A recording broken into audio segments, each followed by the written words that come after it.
Networks called Arizona for Joe Biden 4 days later. The Fox election analysts did a brilliant independent job in the last election, and they were the first to accurately call Arizona.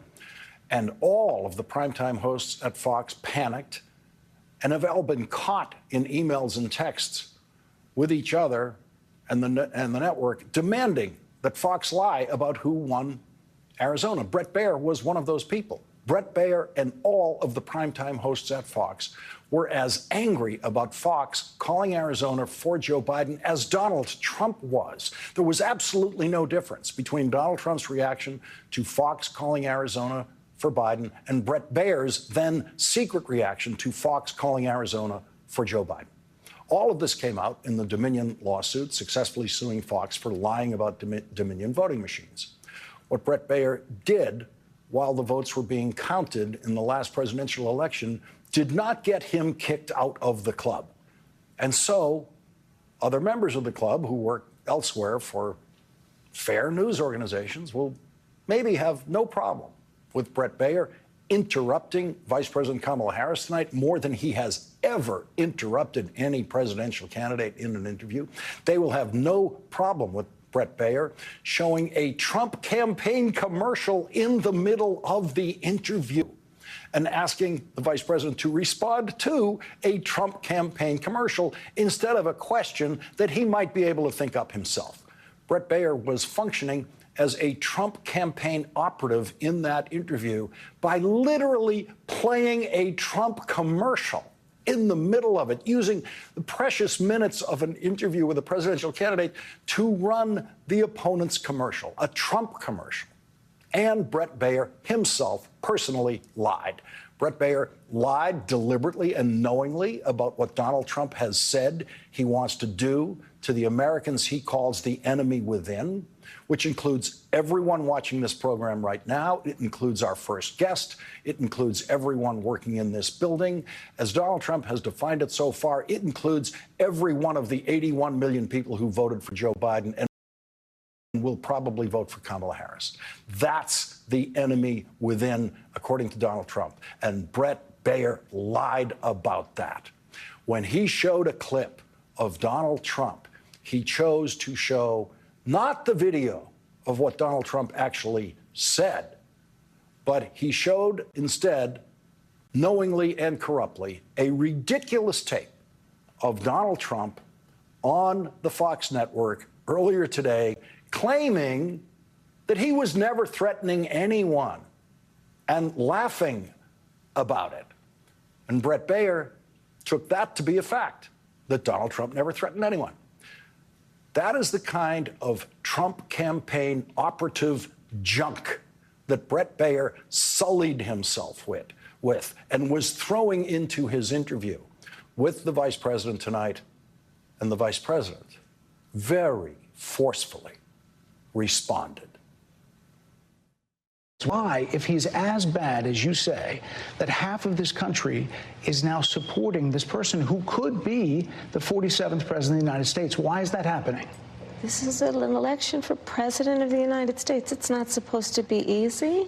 I know, but it's not supposed to be. It is not supposed to be a cakewalk. So are they misguided, the 50%? Listen, are they stupid? What is it? I would never say that about the American people. And in fact, if you listen to Donald Trump, if you watch any of his rallies, he's the one who tends to demean and belittle and diminish the American people. He's the one who talks about an enemy within, an enemy within, talking about the American people, suggesting he would turn the American military on the American people. We asked that question to the former president today. Harris Faulkner had a town hall, and this is how he responded.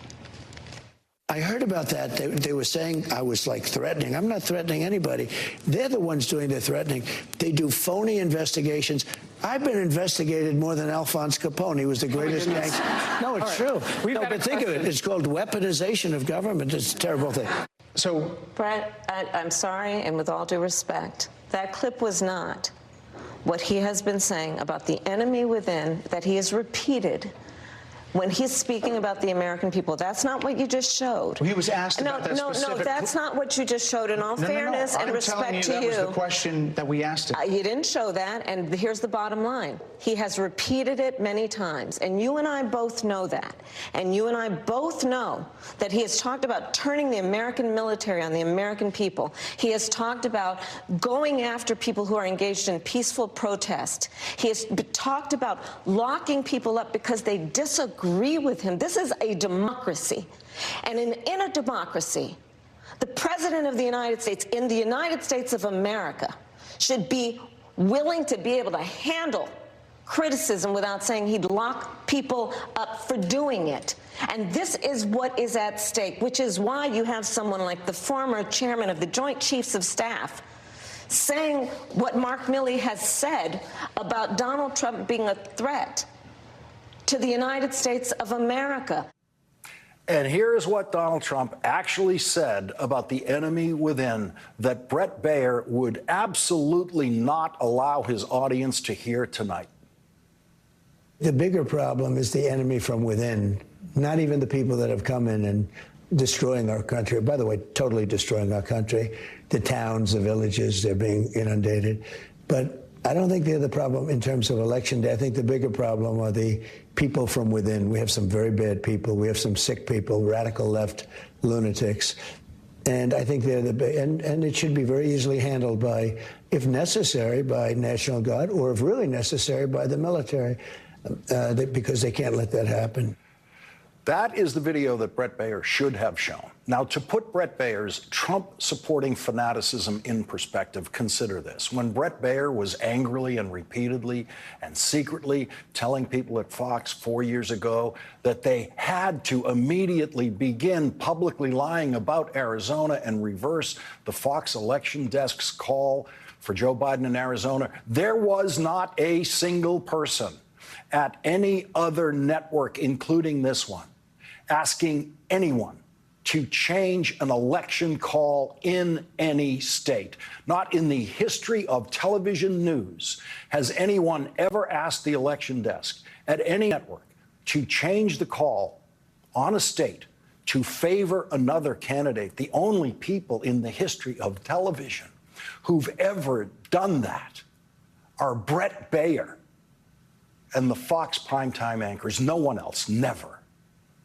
But Bret Baier is still a member of the club, a member of the Washington Club, and I most definitely am not, because I will tell you the truth about Bret Baier and about other members of the club, and the club does not allow that. Your campaign slogan is a new way forward, and it's time to turn the page. You've been vice president for 3.5 years, so what are you turning the page from? Well, first of all, turning the page from the last decade in which we have been burdened with the kind of rhetoric coming from Donald Trump that has been designed and implemented to divide our country and have Americans literally point fingers at each other. Rhetoric and an approach to leadership that suggests that the strength of a leader is based on who you beat down instead of what we all know. The strength of leadership is based on who you lift up. The strength of an American president, which is one who understands that the vast majority of us have more in common than what separates us. Madam Vice President, more than 70% of people that is about turning the page on rhetoric that people are frankly exhausted. 3 weeks from now, Bret Baier will not be running down the halls of Fox demanding that the election desk change their call of any state, because Fox has fired the people who did that. They fired the people who told the truth and kept the liars, the Trump-supporting liars. The new Fox election desk will not dare do anything to anger Bret Baier or Donald Trump or Fox's primetime anchors. Never again. That's the lesson Fox learned about telling the truth on election night. Never again. Vice President Harris went to Washington, crossing a historic park in Pennsylvania today, where, during the Revolutionary War, George Washington crossed the Delaware River. The Vice President was accompanied by prominent Republicans, including Adam Kinzinger, who have never voted for a Democratic president before. Here on Christmas night, 1776, General George Washington and over 2,000 troops crossed the icy Delaware River in darkness, then marched to Trenton, where they surprised an outpost of enemy soldiers and achieved a major victory in the American Revolution. And after we won the war and achieved our independence, delegates from across the nation gathered not far from here in Philadelphia to write and to sign the Constitution of the United States.